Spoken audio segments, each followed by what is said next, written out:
అందరికీ నమస్కారం అండి. వేదిక మీద ఉన్న పెద్దలకి, అలాగే కళావేదిక భువన గారికి, వారి తండ్రి గారు చేతుల మీదుగా చాలా అవార్డులు తీసుకున్నాను. ఇక్కడ చాలామందికి తెలుసో లేదో, వారు కూడా నిర్మాత. మనందరికీ ఇప్పుడు కూడా ఆ పాట వచ్చినా అరే ఎందుకు ఒక 30 years బ్యాకే ఆ సాంగ్ రిలీజ్ అయిపోయింది అని అనుకుంటాం. అభినందన అనే సినిమా నిర్మాత వారు, నీరాజన అనే సినిమా నిర్మాత వారు. ఇంకా అట్లాంటి పాటలు ఇంకా వీళ్ళ లైబ్రరీలో ఉన్నాయి, ఇంకా రాలా బయటికి అవి. కానీ అద్భుతమైన పాటలు దాన్ని అలా దాచి ఉంచారు. వారు ఉండుంటే డెఫినెట్గా ఆ సాంగ్స్ బయటికి వచ్చేవి. కానీ అది అలాగే ఉండిపోయినాయి. చాలామంది నిర్మాతలకి, మ్యూజిక్ డైరెక్టర్స్కి భువన గారు చెప్పున్నారు ఇంకా పాటలు ఉన్నాయని. కానీ అది ఇంకా టైం రాలేదు. ఆ టైం వచ్చినప్పుడు డెఫినెట్గా ఆ పాటలు బయటకు వస్తాయి.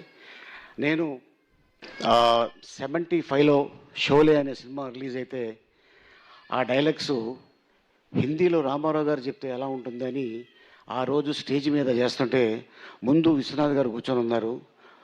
వీడెవడో చాలా చలాకీగా ఉన్నాడని నన్ను పిలిచి, ఎరా సినిమాలు వచ్చేస్తావా అన్నాడు నన్ను. ఆయన ఇస్తే ఎందుకు చేయమండి అన్న.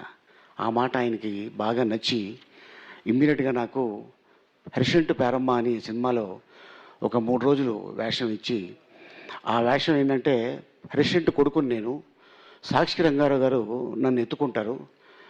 విశ్వనాథ్ గారు అంటే మీ అందరికి తెలుసు, వారు ఏదో ఒక వర్క్ చేస్తూ యాక్టింగ్ చేయమంటారు.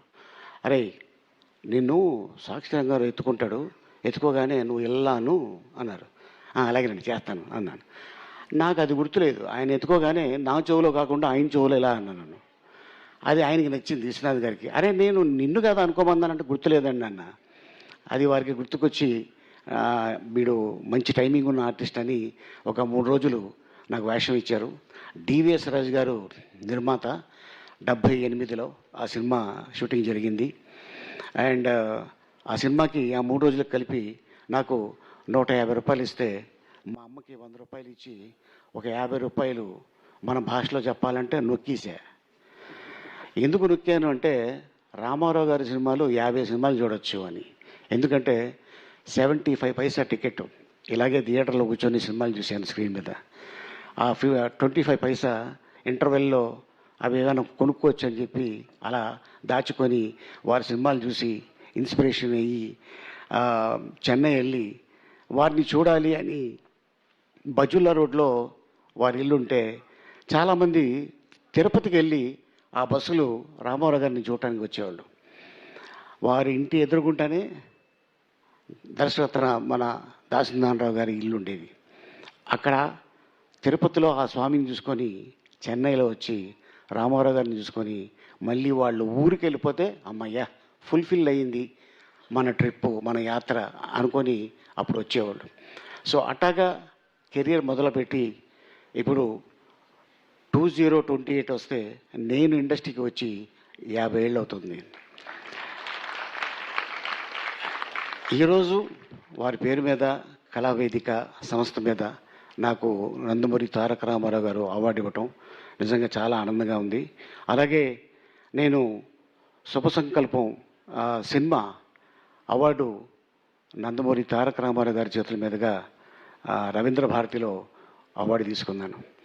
ఆ రోజు నా గురించి ఆల్మోస్ట్ మిగతా ఆర్టిస్టుల గురించి 1 minute మాట్లాడితే నా గురించి రామారావు గారు ఆ రోజున 2 minutes మాట్లాడి చిన్నప్పుడే ఇండస్ట్రీకి వచ్చి ఎంతో ఏ సపోర్టు లేకుండా వాడికి వాడే ఎదిగి ఈ రోజున ఒక హీరోగా, ఒక కమెడియన్గా వాడు యాక్ట్ చేశాడంటే నిజంగా అది భగవంతుడు దయ. కళమ్మ తల్లి ముద్దు బిడ్డ అలీ అని ఆ రోజున చెప్పటం, రామారావు గారు ఆ మాట నేను చూస్తే చాలు అనుకున్న అట్లాంటి వ్యక్తి నా గురించి మాట్లాడటం నిజంగా నేను మర్చిపోలేను. ఈ రోజున వారి పేరు మీదుగా, అది కూడా బక్రీద్ రోజున నందమూరి తారక రామారావు గారు అవార్డు తీసుకోవటం అనేది నిజంగా చాలా ఆనందంగా ఉంది. అది కూడా నా భార్యతో పాటు నేను చెప్పా, ఇలాగా అవార్డు ఉందంటే నేను వస్తానండి అంటే తప్పకుండా రా అని చెప్పి తీసుకురావడం జరిగింది. అండ్ ఫస్ట్ టైం నాకు అన్నగారు వీరి సినిమాలో నేను యాక్ట్ చేశా. ఆ సినిమా పేరు అడవి దొర, సోహన్ బాబు గారిది. నేను దాంట్లో అడవి మనిషి క్యారెక్టరు. నేను షూటింగ్కి వెళ్ళా, అది తలకోన ఫారెస్ట్లో చేశాం. తాడు పట్టుకొని డైరెక్ట్గా ఏనుగు మీద వచ్చి కూర్చోవాలి. నా డ్రెస్ ఏంటి, లెదర్ డ్రెస్ ఇక్కడ దాకే ఉంది. నాకు తెలియదు, ఆ ఏనుగు కొంచెం సీనియర్ ఏనుగు, దాని ఎంట్రుకలు ముళ్ళులా ఉంటాయి, నాకు తెలియదు అవి. వీరు డ్రెస్ ఇచ్చారు. రాజు ఫైట్ మాస్టర్ అని ఒక ఆయన ఉండేవాడు. ఆ తాడు పట్టుకున్నాను, మాస్టర్ టేక్ అన్నా, వెళ్ళి కూర్చున్నా. ఒక 100 సూదులు దిగింది నాకు, రావట్లా. నేను లెగుద్దాం ట్రై చేస్తున్నాను, రావట్లేదు. ఆ ఎక్స్ప్రెషన్ మారిపోయింది. డైలాగ్ చెప్పాలి, ఎక్కడొస్తుంది తొక్క డైలాగు, అవన్నీ దిగిపోతే రాజు మాస్టర్ కట్ అన్నారు. అలాగే డైలాగ్ ఏంటి, ఏం డైలాగ్ మాస్టర్, మొత్తం దిగిపోయినాయి అన్న. అప్పుడు మళ్ళీ నన్ను మెల్లిగా లేపి అక్కడ వేరే గుడ్డ ఒకటి లావుటి గుడ్డేసి చేశా ఆ సినిమా. ఆయన రామారావు గారితో, నాగేశ్వరరావు గారితో, కృష్ణ గారితో, సోహన్ బాబు గారితో. ఆ తరం అయిపోయిన తర్వాత మళ్ళీ చిరంజీవి గారు, బాలకృష్ణ గారు, నాగార్జున గారు, వెంకటేష్ గారు. ఆ తరం అయిపోయిన తర్వాత మహేష్ బాబు, ఎన్టీఆర్, అల్లు అర్జున్, రామ్ చరణ్, ప్రభాస్. ఈ తరం అయిపోయింది. ఇప్పుడు రాబోయే తరంతో కూడా యాక్ట్ చేస్తానేమో అని నేను అనుకుంటున్నాను. అండ్ అలాగే మీ ఆశీర్వాదం, మీ ప్రేమ, మీ అభిమానం ఎప్పుడు ఇలాగే ఉండాలని కోరుకుంటూ సెలవు తీసుకుంటా. Thank you Kalavedika. ఏంటో అలీ గారు, ఎన్ని తరాలతో యాక్ట్ చేసినా మీ అందం మాత్రం తరగడం లేదు. వాడుతున్నారా సార్? మాకు కూడా ఏదన్నా పంపించండి, మేము కూడా. జుబేదా గారికి ఇచ్చారా బాధ్యత?